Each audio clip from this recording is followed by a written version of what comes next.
800 kilometre लंबी अरावली पहाड़ी को अब काट दिया जाएगा, क्योंकि कहा गया है कि जो पहाड़ियां कम ऊंची हैं उन्हें काट दिया जाएगा। अरावली पहाड़ी जो है वो 93% ऐसी पहाड़ियां हैं जो 100 मीटर से कम नीचे है। भैया वहां तो दुनिया की सबसे पुरानी पहाड़ है, 2.5 करोड़ साल पुरानी पहाड़ है, वहां पे उसके 93% पहाड़ों को काट दिया। कि हमें भी शेड्यूल 6 दो, कि जब तक हम परमिशन ना देंगे कि कौन सा पहाड़ खोदना है, कहाँ पे माइनिंग करनी है, कहाँ होटल बनाना है, कहाँ इंडस्ट्री बनाना है, यहाँ सेंट्रल का नियम नहीं चलेगा, शेड्यूल 6 चलेगा। अब पूर्वोत्तर भारत के लिए रिजर्वेशन, पूर्वोत्तर भारत के लिए, पूर्वोत्तर भारत भी बहुत पिछड़ गया, असम, मेघालय, त्रिपुरा, मिजोरम, वो सब एरिया पिछड़ गए थे, तो उनके लिए भी शेड्यूल 6 रख दिया गया। अब शेड्यूल 6 क्या कहता है, सुनो ध्यान से, अल्लाह नहीं करोगा कोई, तो अभी संप्रभुता मेरी हाथ में है। यहाँ ये राज्य काफी पिछड़ गए थे और यहाँ पर खनिज संपदा, नेचुरल रिसोर्सेज बहुत ज्यादा थे। इन लोगों का कहना था कि हमारा संविधान में हमारा विदोहन कर दिया जाएगा, बड़ी कंपनियों को भेज देंगे, हमारा जनसंख्या कम है तो संसद में हमारा प्रतिनिधि नहीं रहेगा, कहीं हमारी कोई बात नहीं सुनेगा, तो हम तो बर्बाद हो जाएंगे।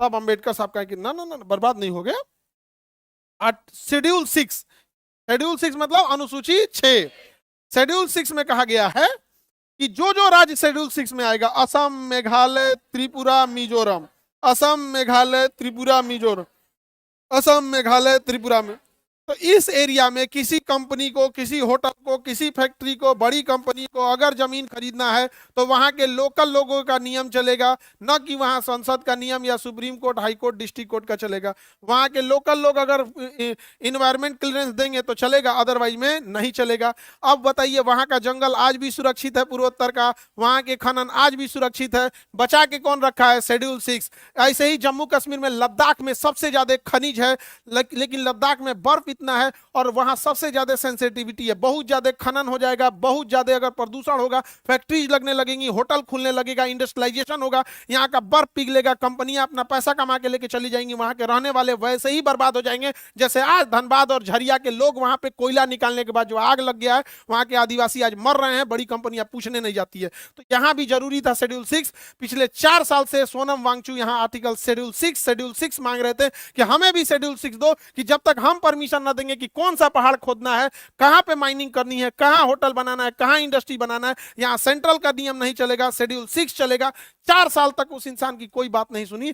लेकिन अगर नेपाल में प्रोटेस्ट हुआ तो वहां के बच्चे भी थोड़ा उग्र हो गए, उन्होंने भी प्रोटेस्ट किया, उनके ऊपर वही धारा लगा दिया गया जो आतंकवादियों के ऊपर लगता है, नेशनल सिक्योरिटी एक्ट, काट के जयपुर की जोधपुर जेल में रख दिया गया। हम भीड़ तंत्र वाले लोग को कोई मतलब नहीं बना है कि वो इंसान इस देश के लिए क्या किया था, वो इंसान इस सेना को ठंड में रहने के लिए टेंट दिया था, जहां सेना का नेटवर्क नहीं चल रहा था, दुनिया में पहला वाईफाई बना के दिया, वाईफाई नहीं लाईफाई बना के दिया, इतनी ज्यादा इनोवेशन किया, उसके ऊपर 3 इडियट मूवी बनी है। 3 इडियट मूवी में जो वहां पर रणछोड़ दास छांचड़ बना होता है आमिर खान, वो कोई और नहीं, वो सोनम वांगचू है जो आज जेल में है इस भीड़ तंत्र में। समझ में आ गया? भारत में भीड़ तंत्र में यही होता है, बस खुश रहिएगा आप लोग और कुछ नहीं। क्या वो इंसान जेल में क्या मांग रहा था, शेड्यूल 6 क्या मांग रहा था, उसे आरोप लगाया गया कि देशद्रोही है, चाइना से मिला हुआ है, ये है वो है, एनएसए लगा, कहां चल गए, खत्म कहानी। क्या मांग रहे थे, शेड्यूल 6, क्या गलत मांग रहे थे? आज देखिएगा बर्बाद हो गया। शेड्यूल 6 में न रहने का नतीजा देखिए, 800 किलोमीटर लंबी अरावली पहाड़ी को अब काट दिया जाएगा, क्योंकि कहा गया है कि जो पहाड़ियां कम ऊंची हैं उन्हें काट दिया जाएगा। अरावली पहाड़ी जो है वो 93% ऐसी पहाड़ियां हैं जो 100 मीटर से कम नीची हैं। संसद ने कहा है कि जो 100 मीटर से कम नीचे है, जो 100 मीटर से ऊंचाई कम है, 100 मीटर का मतलब होता है, आपका समझिए कि 3 मीटर का एक तल्ला होता है, 3 मीटर का एक तल्ला, तो यानी 30 तल्ले से नीचे जो पहाड़ होगा, तो यार भैया वहां तो दुनिया की सबसे पुरानी पहाड़ है, 2.5 करोड़ साल पुरानी पहाड़ है, वहां पे उसके 93% पहाड़ों को काट दिया, पहाड़ को काट दिया जाएगा, क्योंकि शेड्यूल 6 में नहीं है।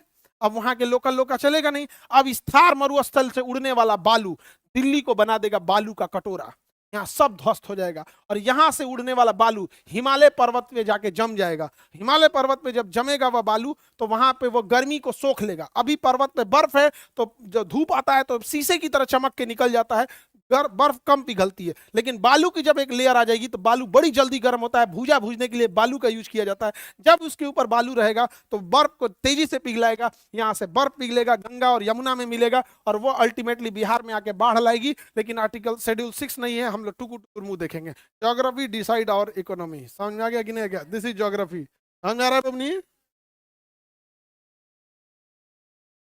Any problem? आप लोग को समझ में आता है तो बताइए, शेड्यूल 6 अच्छा है कि नहीं है? तो चारे राज्य को सोना मांगचू क्या मांग रहे थे? शेड्यूल 6, शेड्यूल 6 ये भी नहीं किया किसी को। गया जेल में तो जेल में गए, हम लोग को क्या मतलब है? नहीं समझे?